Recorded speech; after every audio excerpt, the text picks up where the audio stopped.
마태복음 5장에서부터 7장까지를 이름이 있습니다. 산상수훈, 예수님이 산에서 설교하신 것, 아주 유명한 설교입니다. 아주 유명한 설교가 있는 부분이고, 그 중에서 우리가 지금 하고 있는 것은 팔복이라 그래서 아주 가장 중요한, 산상수훈 중에서도 가장 중요한 말씀 이렇게 되어져 있는 내용입니다. 그걸 하고 있는데, 이 팔복을 여러분들이 잘 이해하시기 위해서는 두 가지를 조심을 하셔야 됩니다. 뭐를 첫 번째로 조심하셔야 되냐면은, 마음이 가난한 자는 복이 있나니 저희가 천국을 얻을 것이요 라고 되어 있는데, 이 앞에 게 팔복일까요? 뒤에 게 팔복일까요? 네, 앞에 게 팔복입니다. 뒤에 게 복이 아니라는 얘기는 아닙니다. 예수님이 말씀하시려고 하는 팔복은 마음이 가난한 것, 애통한 것, 온유한 것, 의에 줄이고 목마른 것, 이것이 예수님이 말씀하시고자 하는 복이었다는 사실을 여러분들이 명심해 주셔야 되고, 또 하나 여러분들이 조심하셔야 되는 건 뭐냐면은, 이 팔복은 다 낱개로 따로 있는 것이 아니라는 거예요. 다 연결되어져 있다 이겁니다. 특별히 점층적으로 맨 밑에 첫 번째, 마음이 가난한 자는 복이 있나니, 여기서부터 시작해서 하나씩 쌓여가는 거예요. 예를 들면 이런 겁니다. 맨 처음에는 뭐가 있어야 되냐면요, 뭐든지 맨 처음엔 아시죠? 우리에게서는 선한 것이 안 나가기 때문에 반드시 뭔가 선한 역사가 일어나려면 먼저 임해야 되는 게 있어요. 뭐예요? 하나님의 은혜가 임해야 돼요. 하나님의 은혜가 먼저 내게 임하면 제일 처음 나타나는 게 뭐라는 거예요? 마음이 가난해진다는 거예요. 마음이 가난해진다는 것은 내가 죄인이라는 사실을 아는 거예요. 내가 얼마나 가진 것이 없는 자인지를. 내게선 선이 없고 내게서는 의를 나타낼 수 있는 것이 없으며, 내가 가지고 있는 것, 아무리 지금까지 부지런히 쌓아가서 가지고 있는 억만금을 쌓아놨다 하더라도 그것이 내 구원과 내가 하나님 앞에 서는 데 있어서는요, 아무런 가치가 없는, 아무런 의미가 없는 그런 것만 잔뜩 쌓아왔는 그런 참죄인이라는 사실을 알게 되는 것이 은혜를 받으면 제일 처음 나타나는 특징이에요. 그 다음에 그렇게 마음이 가난해지면 또 그 위에 하나님의 은혜를 부으시는 거예요. 그 은혜를 보면 그때 나오는 게 뭐라는 거예요? 애통해지는 거예요. 그럴 수밖에 없어요. 왜냐하면 내가 죄인인 줄 알았거든요. 내가 하나님 앞에 똑바로 설 수 없는 자라는 걸 알았고, 하나님은 나를 위해서 그렇게 많은 것들을 공급해 주시는데도 불구하고 우리는 하나님이 원하시는 길하고 상관없이 내 생각과 내 고집으로만 무지장 살아왔던 그런 자기 자신을 보니까요, 얼마나 애통하지 않을 수가 없어요. 애통할 수밖에 없어요, 은혜가 임하면. 그리고 그런 정말 가난한 자를 위해서 하나님이 그런 자를 구원하시기 위해서 아들을 죽이셨다는 걸 알면요, 어떻게 애통하지 않을 수가 있겠습니까? 당연히 애통이 나오는 거예요. 그 다음에 또 그 위에 하나님이 은혜를 또 부으시는 거예요. 그러면 뭐가 되는 거예요? 온유해진다 이거예요. 왜요? 내가 죄인인데 그 죄인이 하나님의 은혜를 입어서 용서를 받았단 말이에요. 그러니 나한테 지은 자를, 나한테 고통을 준 자를 어떻게 정죄할 수가 있겠어요? 내가 용서를 받았는데, 더 큰 걸 받았는데, 다른 사람의 죄를 끄집어내고 그걸 밝혀내고 이런데 마음을 둘 수가 없는 거예요. 그래서 은혜가 임하면, 이렇게 은혜가 임하면 나타나는 특징 중에 하나가 뭐냐면 얼굴이 환해집니다.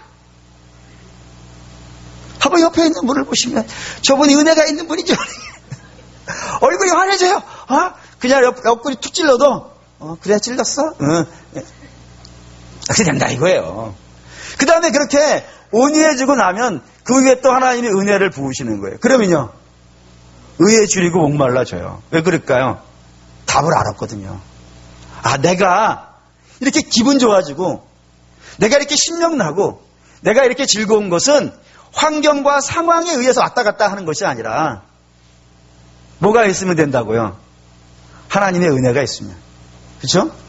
하나님의 은혜가 내게 넘치면 좀 힘들어도요, 웃어줘요. 네? 여러분 아시잖아요. 가난하게 살고 있어도 천국 같은 삶을 사시는 분들이 있고, 억만금을 가지고 있어도 불안한 삶을 사는 분도 많아요.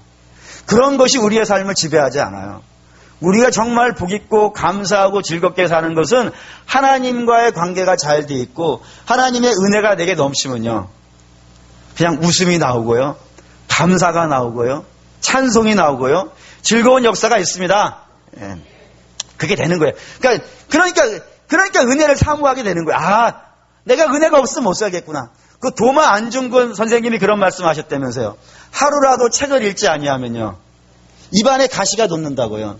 그런데 은혜를 만난 사람이 그렇다니까요. 하나님을 맛보아 아는 자들, 하나님의 은혜를 경험한 자들은 하루라도 주님과 교제하지 않고서는요, 그 하루를 견딜 수가 없어요.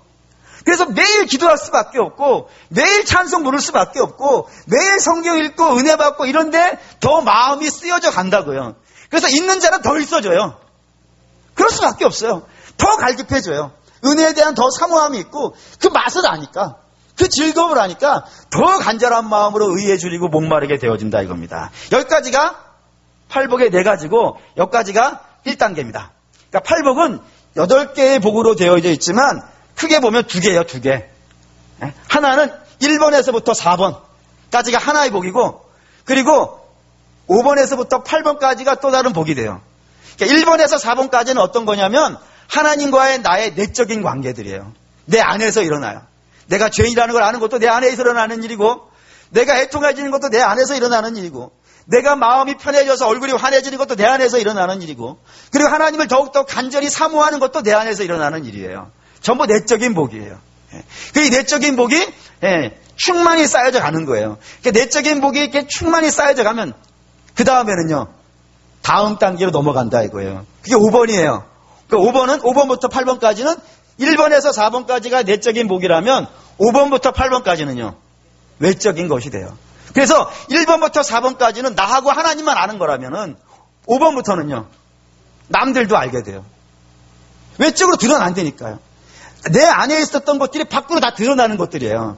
그래서 이 5번부터 나오는 복들은 누가 봐도 알아들어요. 보면 알아요.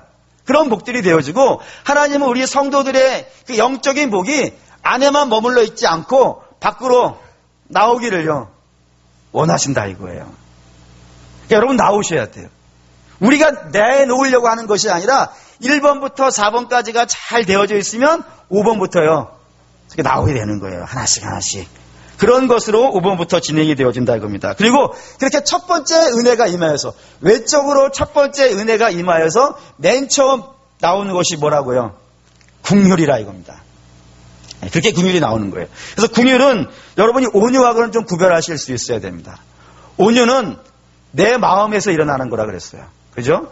누가 나를 툭 찔렀는데 그거를 그냥 용납해주고 용인해주고 견뎌주고 하나님이 저를 만지셔서 고쳐주시겠지 하고 자기가 다 감내해주는 것을 온유라 그런다 그랬어요. 그런데 긍휼은 이보다 한 단계 더 나가야 돼요. 어떻게 해요? 외부로 드러나야 된다니까요. 내 안으로서 갈무리해서 없애버리는 것이 아니라 남이 나에게 한 잘못을 내 속에서 다 녹여가지고 없애버리는 정도가 아니라 그게 밖으로 나와야 돼요. 밖으로 나와야 되는 것이기 때문에 5번째 등장하는 것이 긍휼이라 이겁니다.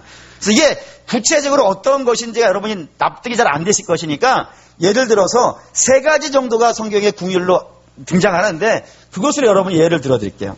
첫 번째는 뭐냐면은 온유는 그냥 내 속에서 이해가 되는 것과 관계없어요. 내 속에서 그냥 없애버리는 것이라면은 긍휼은 그걸 이해해 주는 거예요. 이해해 주는 거예요. 저 사람이 왜 저렇게 말하지? 저 사람이 왜 저렇게 행동하지? 저 사람이 저렇게 할 때는 저 사람 나름, 내가 뭐 알지 못하는 저 사람 나름대로의 이유가 있을 것이고, 그래서 그 이유를 찾아가지고 생각해보고 생각해서 아, 저 사람이 그럴 수 있겠구나. 지금 저 사람의 상황이라면, 저 사람의 환경이라면 그럴 수 있겠구나 라고 이해해 주는 거라니까요. 첫 번째가 예를 들게요. 3가지 정도로 예를 들겠습니다. 시편 103편을 예를 들 텐데, 시편 103편은 다윗의 시예요. 다윗이 무엇을 생각하면서 쓴 시냐면 모세와 출애굽한 이스라엘을 생각하면서 그 말씀을 출애굽기를 묵상하면서 쓴 시가 103편이에요. 여기에 이런 내용이 있습니다.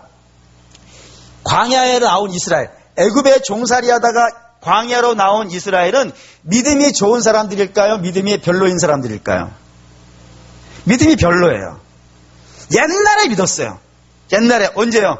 아브라함, 이삭, 야곱, 요셉 이럴 때 믿었던 사실이에요. 그게 출애굽하기 전 400년 전 이야기예요. 지금으로 말하면 조선 초기쯤 될 거예요. 우리가 조선 초기 이러면 이렇게 얘기하죠. 호랑이 담배 먹던 시절. 이렇게 불릴 만한 시절에 믿었던 일이에요. 그리고 오랫동안 잊어왔던 신앙이었단 말입니다. 그런 사람들이니까 믿음이 시원찮아요.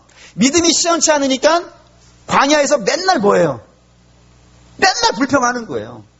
맨날 억울하다 그러고 맨날 애굽이 좋았다 그러고 돌아가자 그러고 심지어는요 물 없다는 이유만으로 모세를 돌로 던지려고 그러는 거예요.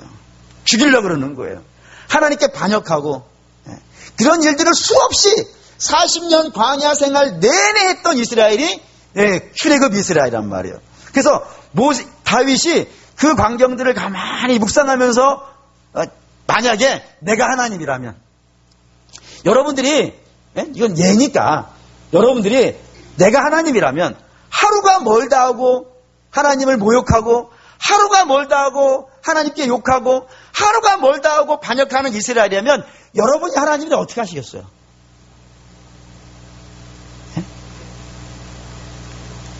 제가 하나님이라면 이거 이거 세게 얘기해야 되는데 네? 제가 하나님이라면 가만 안 둘 것 같아요. 네? 이놈을 다 죽었어 해가지고 다 깔고 앉아가지고 왜? 더 이상 얘기하면 은혜가 안 될 것 같아가지고 여기서 끊겠습니다. 나름대로 생각하세요. 네? 다윗도 그런 심정이었을 것 같아요. 이거 근데 하나님이 그걸 어떻게 하셨다는 거예요? 그걸 없애버렸다면 이스라엘이 가나안에 못 들어왔을 거 아니에요. 근데 저들이 어떻게 가나안에 들어왔을까? 이것 때문에 들어왔다는 거예요. 한번 보시죠. 시편 103편 8절에서 10절입니다. 읽을게요. 여호와는 긍휼이 많으시고 은혜로우시며 노하기를 더디하시고 인자하심이 풍부하시도다. 자주 경책하지 아니하시며 노를 영원히 품지 아니하시리로다. 우리의 죄를 따라 우리를 처벌하지는 아니하시며 우리의 죄악을 따라 우리에게 그대로 갚지는 아니하셨으니. 여기에 맨 처음 등장한 단어가 긍휼이에요. 긍휼. 하나님이 긍휼을 베풀어 주셨다고요. 이해해 주시고 하나님이 은혜를 베풀어 주시고 하나님이 화가 나시는데도 불구하고 화가 안 나는 게 아니에요. 화가 나심에도 불구하고요.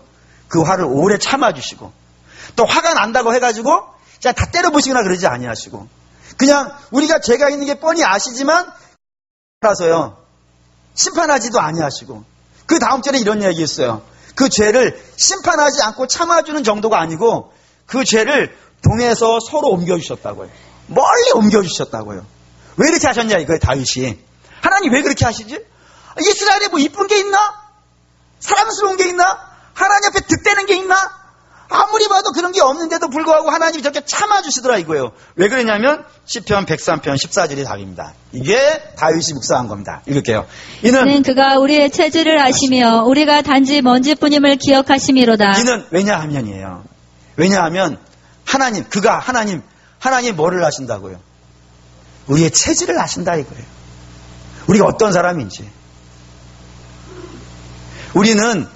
이스라엘은 환경만 나빠지면 무너지는 자인줄, 조금만 문제 있으면 쓰러지는 자인줄, 먼지 같은 사람들이라 불면 날아가고 흔들면 꺼져버리는 그런 연약한 자라는 사실을 우리 주님이요 아신다 이거예요. 아시기 때문에 저는 내가 붙잡아줘야지, 내가 이끌어줘야지, 내가 기름 부어주고 내가 뭉쳐주고 내가 도와줘야 돼, 이런 마음이 우리 주님에게 있더라 이겁니다. 그게 우리 주님의 마음이라 이거예요. 다른 걸로 한번 더 볼까요? 이런 걸 드릴게요. 예수님이 이 땅에 오셨을 때 가장 힘들었을 만한 사건들을 하면은 머리 이렇게 떠오르시는 것 있죠. 이 땅에 계시는 동안에 가장 힘들었을 법한 내용들 중에 제가 생각할 때는 최고는 뭐냐면 겟세마네에 있었을 때 예수님의 마음 상태예요. 그때의 마음 상태가 얼마나 힘들고 어려웠는지를 성경은 이런 식으로 표현해요. 그 자리에서 심히 괴로워하시더라. 그러니까 예수님에게 심히 괴로워하시더라 이런 단어를 안 써요. 근데 그런 단어를 유일하게 쓴 곳이 겟세마네예요. 또 뿐만 아니라 이런 것도 있죠. 땀방울이 송글송글 맺히잖아요. 송글송글 맺혀야 되는 것이 정상인데 어떻게 했다고요? 피같이 흐르더라 이거예요. 피가 섞여 나와서 얼마나 사람이 진이 빠지고 얼마나 심적으로 괴로우면 이 모세 혈관들이 다 터져가지고 땀과 피가 섞여 나오는 거예요. 그 정도로 고통스러운 시간을 보내는 곳이 이 겟세마네라 이거예요. 근데 이 겟세마네에서 이런 것들도 상당히 심각한 문제였지만 예수님이 얼마나 힘들었는지를 알 수 있는 또 다른 하나가 있어요. 그게 뭐냐면 기도하러 가신단 말이에요. 겟세마네에 기도하러 가실 때 데려간 세 사람의 제자가 있습니다. 누구죠? 베드로, 야고보, 요한입니다. 이 세 사람을 데리고 가서 이 세 사람에게 이런 식의 이야기를 하세요. 이거 볼게요. 마태복음 26장 40절부터입니다. 읽을게요. 제자들에게 오사 그 자는 것을 보시고 베드로에게 말씀하시되 너희가 나와 함께 한 시간도 이렇게 깨어 있을 수 없더냐. 시험에 들지 않게 깨어 기도하라. 마음에는 원이로되 육신이 약하도다 하시고. 주께서 이렇게 말씀하시는 거예요. 야, 니들 내가 저기 가서 기도할 테니까 니들도 여기서 기도해야 돼. 나를 위해서 좀 기도해. 라고 부탁하신 유일한 장면이에요. 예수님이 다른 사람에게 자기신의 제자든 누구이든 간에 부탁하신 예가 없어요. 근데 처음으로 여기 처음이자 마지막으로 너희들이 나를 위해서 좀 기도해 주라라고 부탁하고 기도하러 가신 거예요. 근데 갔다가 마음이 너무 어려우셔가지고 제자들에게 잠깐 좀 나오신 거예요. 나와서 봤더니 제자들이 다 뭐하고 있는 거예요. 이런 건 잔다 그러면 안 돼요. 이런 딥이 잔다 그래야 되는 거예요. 첫 번째 잔다 그래야 되는 거예요. 예수님이 부탁했는데 아니 하나님 와서 부탁했단 말이에요. 지금 기도 좀 하라고. 근데 이들이 다 자고 있는 거예요. 시험에 들지 않게 기도하라고. 그렇게 분명히 말씀하셨는데도 불구하고 다 자고 있으니까 예수님 마음이 좀 섭섭하셨나 봐요. 나는 지금 피가 섞여 나오는 그런 막 중리산이 하면서 기도하고 있는데 그런 마음도 하나 못 알아주고 다 이게 자고 있는 것이 너무 화가 나셨는지 섭섭하셨는지 니들 말씀하신 거예요. 야, 니들 그것 좀 못하냐? 그것 좀 깨워서 못하냐? 라고 얘기하셨다고요. 그런데 그런 마음을 갖고 계시다가 그걸 접으신다고요. 뭐 때문에요? 우리의 체질을 아신다 이거예요. 이들은 어떤 사람이에요? 마음은 원하지만 마음은 그렇게 하고 싶어 하지만 그 육신이 감당하지 못하는 자들이에요. 그 육신이 감당하지 못하는 자들입니다. 우리 주님이 그 체질을 아시더라 이겁니다. 사람은 쓰러질 수밖에 없고 졸릴 수밖에 없고 그렇다 이겁니다. 주님의 모습입니다. 또 하나를 더 얘기할게요. 예수님이 가장 힘들었던 것, 당연히 십자가 위입니다. 그건 말할 것도 없습니다. 근데 예수님이 십자가에 달리실 때 이런 일이 있었어요. 빌라도가 이스라엘 군중들을 다 모아놓고 선포를 합니다. 야, 니네들 법에 의하면, 니네들 명절에는 우리 로마가 너희들에게 자비를 베풀어 준 적이 있다. 그 자비는 뭐냐면 너희들이 풀어주라고 하는 죄수를 하나씩은 풀어주는 그런 전통이 있는데 예수를 풀어줄까? 아니면 바라바를 풀어줄까? 라고 이렇게 얘기를 하는 거예요. 바라바를 풀어줄까? 이렇게 얘기한 거예요. 그러니까 유대인들이 뭘 달라 그러는 거예요? 바라바를 달라 그러는 거예요. 그리고 예수님은 십자가에 달라 그러는 거예요. 근데 여러분 아셔야 되는 것은 예수님을 십자가에 달라라고 말했던 그 사람들이 누구냐면 오병이어에서 예수님이 보리떡 5개와 물고기 2마리로 5,000명을 먹였던 그 사람들이라고요.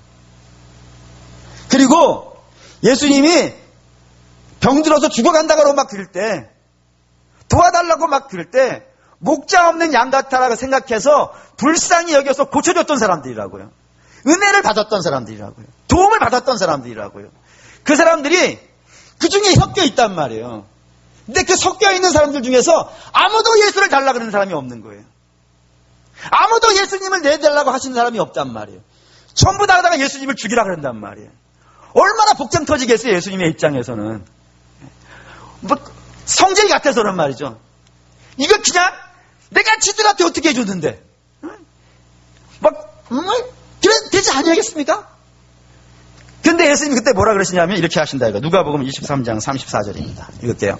예, 예수께서 이르시되 아버지 저들을 사하여 주옵소서. 자기들이 하는 것을 알지 못함이니이다 하시더라. 그들이 그의 옷을 나눠 제비 뽑을세. 네. 주께서 이렇게 말씀하시는 거예요. 저들을 용서해 주시라고요. 하나님 저들을 용서해 주십시오. 왜요? 저들은 지금 자기들이 하는 일이 뭔지를 모른다 이거예요. 당연히 모르죠. 저들은 예수님이 하나님인지 몰라요. 예수님이 하나님이란 사실은 여러분 세상의 지혜로는 알지는 못해요. 세상에서 아무리 탁월한 사람이라 그래도 예수님이 하나님이라는 사실은 몰라요. 예수님이 하나님이라고 하는 사실은 누구만 아는 거예요. 구원받은 자가 아는 거예요. 은혜 받은 자가 아는 거예요.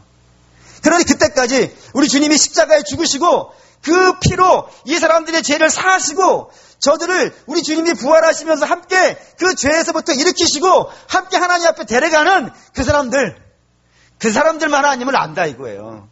그 때문에 저들이 모릅니다. 하나님. 지금은 저들이 모릅니다. 저들을 용서해 주시라고 저들의 연약함을 아시더라 이거예요. 여러분 이게 긍휼이에요. 긍휼은 뭐냐면은 저 사람을 이해하는 거예요. 이해가 안 되는 사람이라니까요. 나를 힘들게 한 사람이라니까요.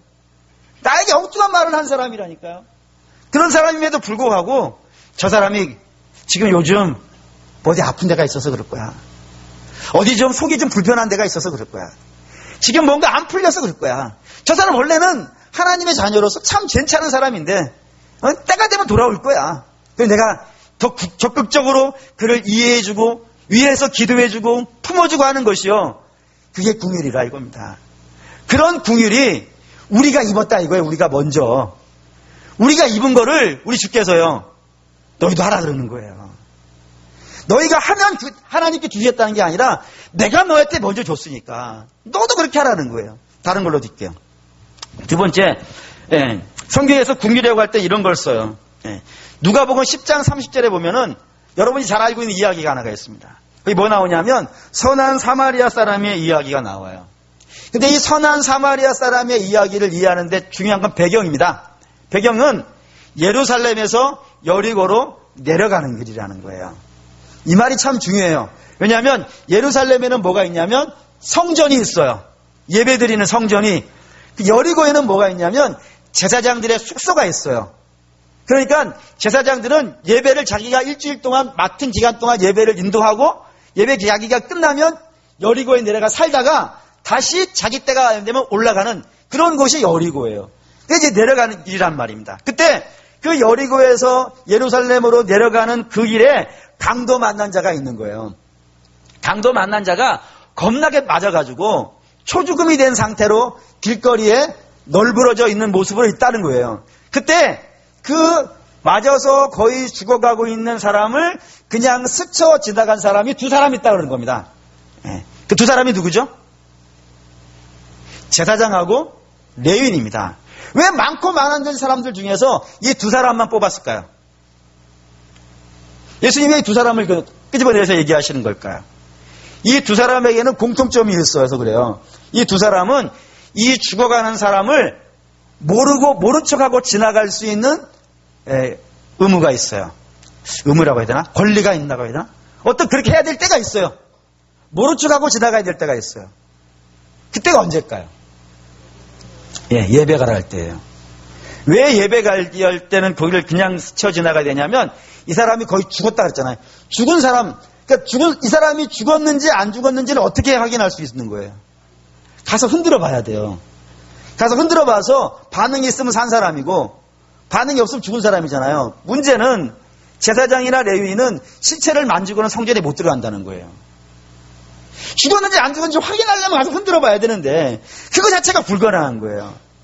그래서 이 사람들은 그거를 그냥 지나갈 수 있는 상황이 있는 거예요. 그러면 안 되는데 그런 상황이 있는 거예요. 근데 문제는 이게 성전에 올라가는 길이 아니고요. 내려가는 길이라는 거예요. 그럼 이 핑계가 용납이 되는 거예요? 안 되는 거예요? 안 되는 거예요. 용납이 안 되는 짓을 하고 있다는 거예요.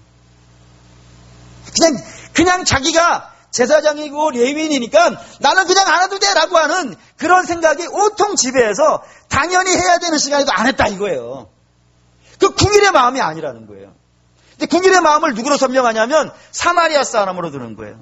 사마리아 사람이 어떻게 했다고요? 재미있는 표현이 여기 있어요. 누가복음 10장 31절. 30절 읽게, 30절, 그 다음 절 읽을게요. 30절 읽겠습니다.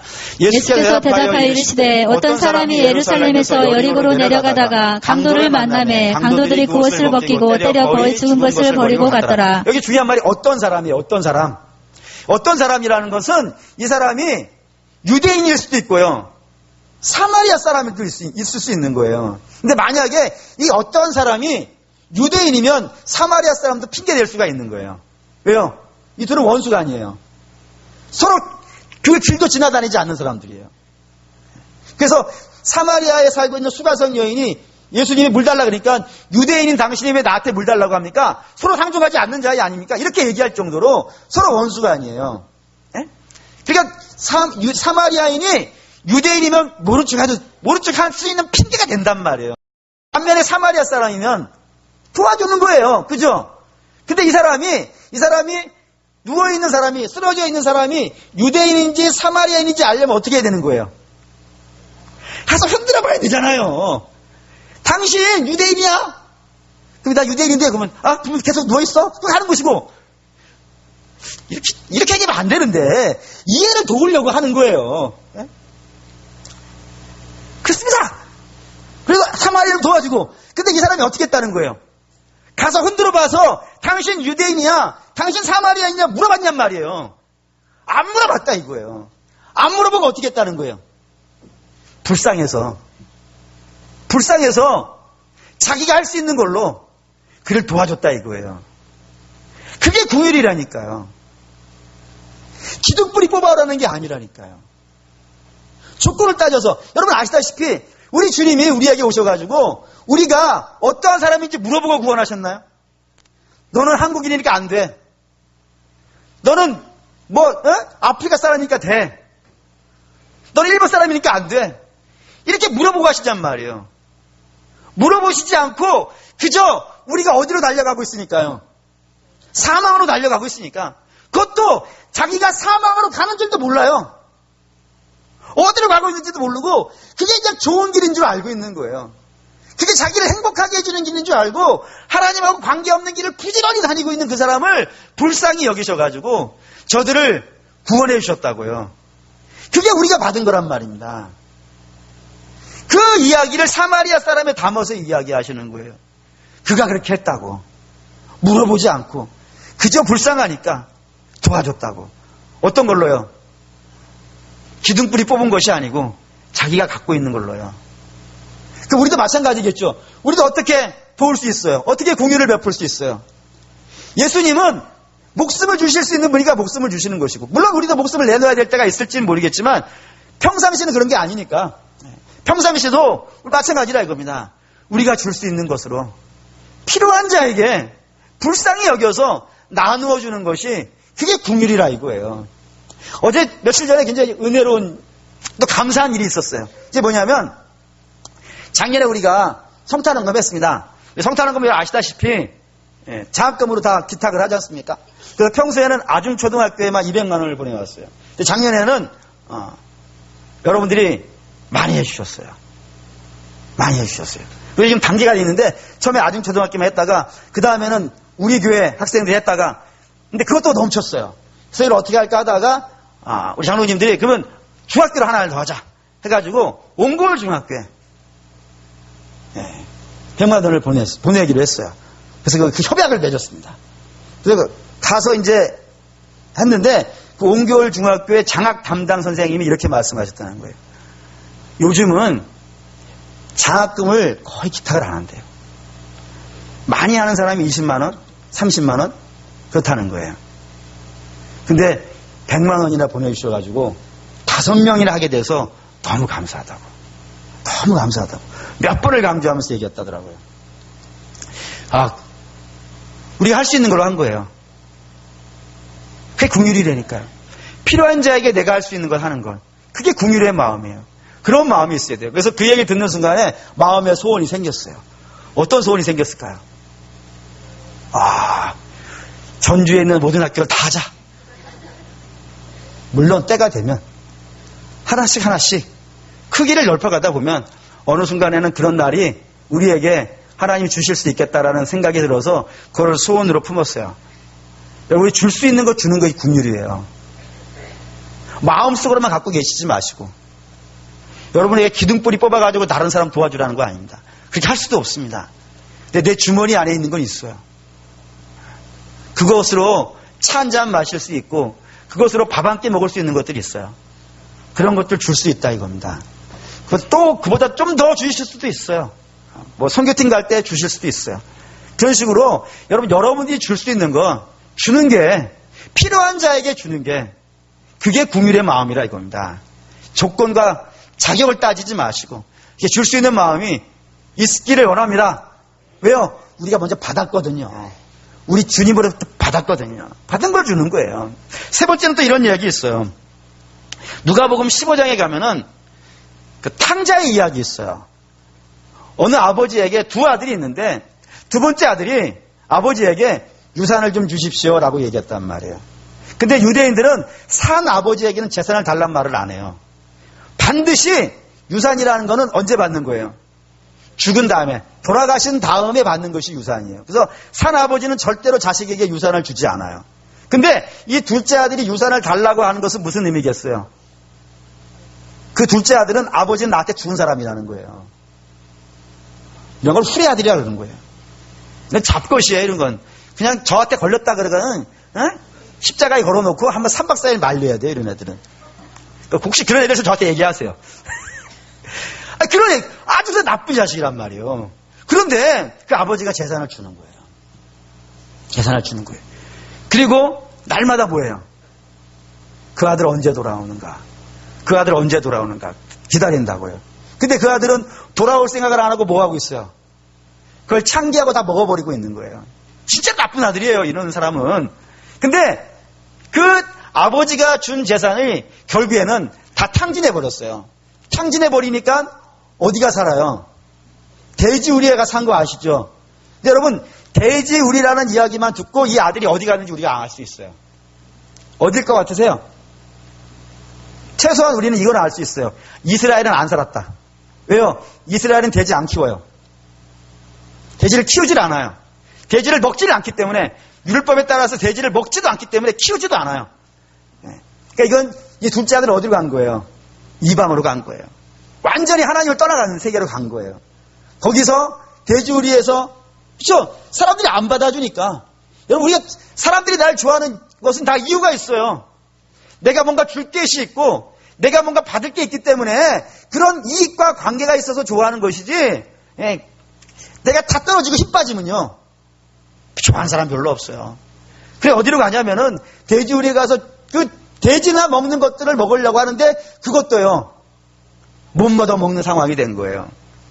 그러자 이 둘째 아들이 생각을 합니다. 뭐라고 생각하냐면, 내 아버지 집에 가면 좀 나을까?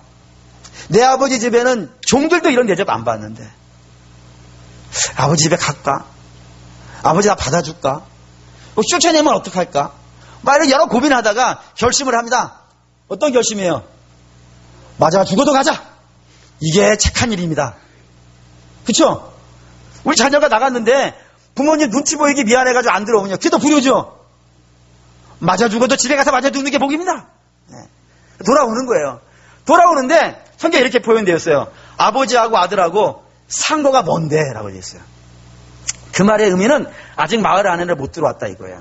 근데 그 날마다 높은 곳에 올라가서 아들 오는가를 바라보고 있었기 때문에 이 아들이 돌아오는 걸 제일 먼저 누가 발견한 거예요? 아버지가 발견했어요. 그래 아버지가 어떤 일을 하냐면 이걸 합니다. 이걸 읽으시죠. 누가복음 15장 22절 읽겠습니다. 아버지는 종들에게 이르되 제일 좋은 옷을 내어다가 입히고 손에 가라지를 끼우고 발에 신을 신기라. 옷을 입히고 반지를 끼워주고 신발을 시키라. 이걸 제일 먼저 하는 거예요. 다른 걸 하는 게 아니라 데려다 뭐 얼마나 지저분하겠어요. 데려다가 뭐 옷, 목욕을 시키고 이런 게 아니라 밥부터 주고 이런 게 아니라 맨 먼저 뭐를 하냐면 옷 입히고 그리고 반지 끼워주고 신발 시키고 이거부터 한다고요. 왜 이거부터 할까요? 여러분 유대 사회에서는 거지가 없습니다. 거지가 없습니다. 거지가 없는 이유는 모든 이스라엘 족속들은 전부 다 하나님이 저 집마다 준 땅이 있어요. 다 땅이 있어요. 그 땅을 갖고 있기 때문에 거지가 될 수가 없어요. 근데 설사 그 땅을 혹시라도 팔아먹었다 그러면은 그 가족이, 그 형제가 그 가문에서 그 사람을 책임을 져야 돼요. 반드시 책임을 져서 그 땅을 찾아주든지 아니면 그의 생활비를 대주든지 이런 일을 하게 되어 있어요. 왜냐하면 다 형제니까. 한 아버지 밑에서 나온 형제라고 생각하기 때문에 그런 도와주는 법들이 잘 갖춰져 있는 것이 이스라엘이에요. 그래서 거지가 없어요.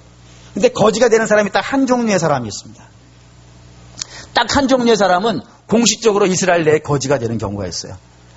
혹시 아시는 분 계시나요? 나병 환자입니다. 나병 환자는 거지가 돼요. 왜냐하면 기업에서 쫓겨나요. 나가야 돼요. 집에서. 나가 살아야 돼요. 아무도 그를 만날 수 없어요. 전염병 때문에 그럴 거예요. 전염되기 때문에 그럴 거예요. 그래서 관계를 다 끊어버리는 병이 나병입니다. 그래서 마을에서 나가야 돼요. 나가서 혼자 살아야 돼요. 그럼 어떻게 살겠어요? 거지 되는 거예요. 그래서 거지 돼가지고 좀 얻어먹을까 해가지고 마을 안으로 들어오려 그러면요. 사람들이 가족이라도 그래야 돼요. 눈물 나는 일이지만 가족이라도 들어오면은 뭐 해야 되냐면은 이 옷을 흔들면서 부정하다라고 외쳐야 돼요. 부정한 사람이 맞다고. 얼마나 피맺히겠어요. 부끄러움을 주는 거예요. 못 들어오게. 가족도 이렇게 한다니까요. 그리고 그럼에도 불구하고 그런 부끄러움도 감내하고 들어온다 그러면은 동네 아이들이 돌 던져요. 들어오지 말라고. 그래서 그렇게 거지를 살아갈 수밖에 없는 것이 나병 환자예요. 오시다 남루하게 되어지고요. 그러니 아버지가 봤을 때 상도가 먼 데서 멀리서 바라보니까 자기 아들이란 말이에요. 근데 자기 아들이 무슨 꼴로 오고 있는 거예요? 거지 꼴로 오고 있는 거예요. 그러면 제 들어오는 순간에 두 가지 만날 거예요. 하나는 부정하다. 왜요? 사람들은 자세히 와가지고 뭘 어리게 뒤집어 쓴 거 열어보고 문둥 환자인지 안 알아본다고요. 뭐만 보고 그게 문둥 환자인지 안다고요. 그게 입은 것만 보고 그렇게 판단해가지고 부정하다라고 외치고 돌 던진단 말이에요.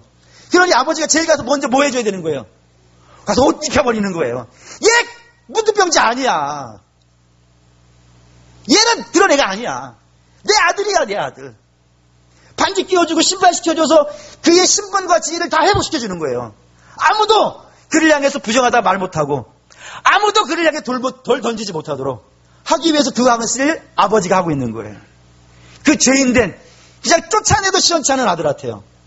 근데 여러분 이게 이야기 들으니까 우리 얘기 아닙니까?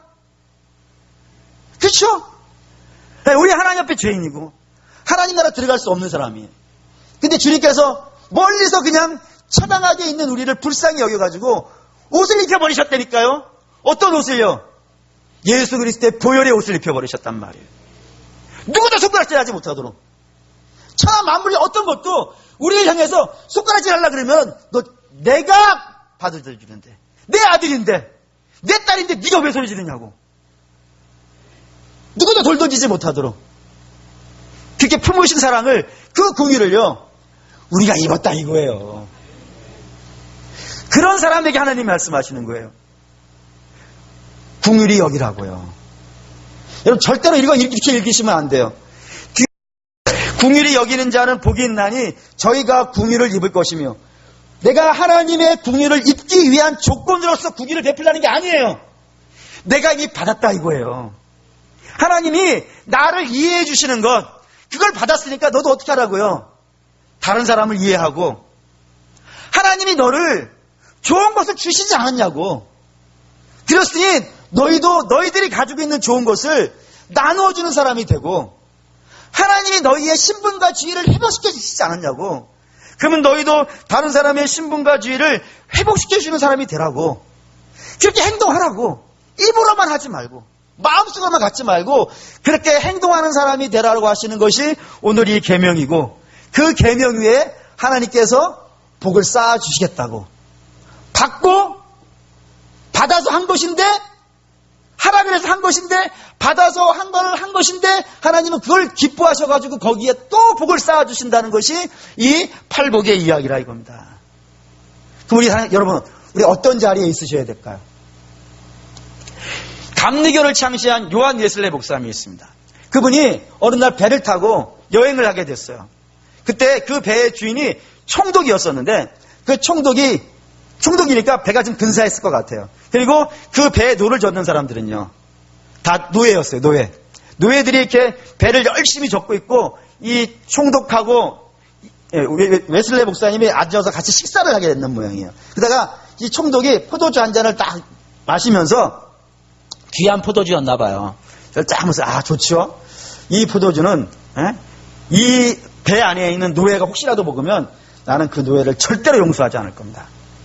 때려줄 겁니다. 채찍질할 겁니다. 라고 얘기를 했어요. 그래서 웨슬레 목사님이 뭐라 그랬냐면은 그러지 마시죠. 저들도 얼마나 먹고 싶겠습니까?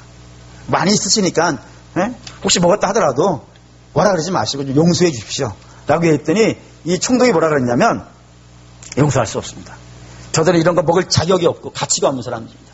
그런 사람이 이거 훔쳐서 먹었다 그러면 때려줄 겁니다. 많이 때려줄 겁니다. 라고 이렇게 얘기를 한 거예요. 그죠? 웨슬레이 목사님이 교회사에 남는 유명한 이야기를 하나 했습니다. 어쩌면 여러분 중에 아시는 분이 있을지 모르겠어요. 이 얘기를 했습니다. 총독님, 내가 원하는데 당신은 앞으로 하나님 앞에서 절대로 범죄하지 마십시오. 무슨 말인지 아시겠죠? 당신도 받아놓고 왜 당신은 주지 않습니까? 당신 하나님께 절대로 죄짓지 마십시오. 하나님 당신을 봐주지 않을 겁니다. 라는 내용이 그 내용 안에 담아져 있습니다. 사랑하는 우리 믿음의 성도 여러분, 하나님 우리에게 궁의를 베풀어 주시고 은혜를 내려주시면서 받은 너희들은 그 받은 것을 다른 사람에게 나누어 주는 사람이 되라 라고 이렇게 선포를 하시는 거예요. 여러분, 우리가 나누어 줄 수 있는 사람이 되어야 됩니다. 여러분, 기억해 주셨으면 하는 것이 있어요. 무엇이냐면 인생이라는 건요, 순서가 바뀔 때가 굉장히 많습니다. 한 번은 내가 위에 있을 수 있어요. 어떤 사람은 내 밑에 있을 수 있어요. 근데 여러분, 이거 바뀔 수 있습니다. 어느 순간인가는 내가 내려보던 사람이 내 위에 올라갈 수 있어요. 반면에 내가 그 사람 밑으로 내려갈 수도 있어요. 또 어떤 때는 내가 뭔가를 줄 수 있는 상황이 있을 수도 있어요. 근데 어떤 때는요, 내가 줄 수 있었던 사람, 내게서 뭔가를 받아서 살 수밖에 없던 사람에게 내가 어느 순간인가는 부탁을 해야 될 날이 올 수도 있을지 모르겠어요. 인생은 이렇게 바뀝니다. 봄, 여름, 겨울, 가을, 겨울 바뀌듯이, 정권 바뀌듯이 이렇게 때가 되면요, 바뀔 수 있어요. 근데 내가 하나님께 받은 것들을 흘려주지 않았다면요, 그에게 받을 게 있겠습니까? 그에게 줄 게 그에게 도움을 요청할 수 있겠습니까? 불가능합니다. 우리가 다른 사람에게 줄 수 있는 뭐를 가지고 있다는 것 자체가요, 하나님이 내게 복으로 주신 것들입니다. 그 복을 갖고 나만을 위해서 쓴다 그러면은, 나만 생각한다 그런다면요, 그 복이 멈추잖아요. 그럼 내게 올 것도 없어요. 어떻게 하나님 앞에 가서 달라고 하겠습니까? 주기도에 이런 거 있죠. 내가 다른 사람을 용서해 준 것 같이 하나님 저를 용서해 주십시오 라고 이렇게 기도가 있는데, 그 앞에 기도가 생략이 되어 있어서 그래요. 그 앞에 뭐가 있냐면, 하나님이 나를 용서해 준 것처럼 내가 저들을 용서하게 해 주십시오. 그리고 내가 주님께 용서를 구하게 해 주십시오. 또 같이 붙어가는 거예요. 뭔가 받았다 이거예요. 받았어요. 우리 많이 받았죠. 받은 복을 세워보십시오. 한 번씩 틈나면은 누우셔서 받은 복을 세워보십시오. 이따 축도 때 여러분에게 받은 복을 선포를 할 겁니다. 이보다 더 큰 복을 받으신 분이 있으면 저는 더 큰 복을 받았다라고 말씀해 주셔도 돼요. 여러분이 받은 복은 이겁니다. 하나님이 여러분들을 위해서 아들을 죽이셨습니다. 예수님은 우리를 위해서 당신의 몸을 십자가에 찢어주셨습니다. 하나님은 우리를 사랑하셔서 우리 안에 성령을 보내주셨습니다. 더 큰 것이 있을까요? 더 놀라운 것이 있을까요? 이 세상에 있는 것들은 한때 쓰이고 한때 없어지는 것이고, 지금 있다고 해서 그게 복이 되는 게 아닙니다. 그것 때문에 오히려 화를 입을 수도 있고 곤란을 입을 수도 있어요. 그런데 예수 그리스도, 그리고 성부 하나님의 사랑, 성령 하나님의 역사, 이런 것들은 우리 안에 단 한 번도 흠이 되지 않고 곤란함이 되지 않고 영원한 복이 되는 것들입니다. 그걸 우리가 받았다 이거예요. 이미 받았다 이거예요. 그 받은 그 감격과 그 기쁨으로 생긴 것들을 이웃과 옆에 있는 사람과 나눌 필요가 있습니다. 반드시 나누는 걸 소망하십시오. 아무나 나눌 수 있는 게 아닙니다. 아무나 그렇게 할 수 있는 게 아닙니다. 하나님의 복을 받은 자들. 그래서 주께서 이렇게 말씀하시는 거예요. 원어를, 마태복음 5장 7절을 원어를 된 거를 한글로 그대로 번역해서 똑같이 말씀드리겠어요. 복 있다! 너 궁유를 베푸는 자들이여, 너희가 궁유를 받았다. 기도하겠습니다.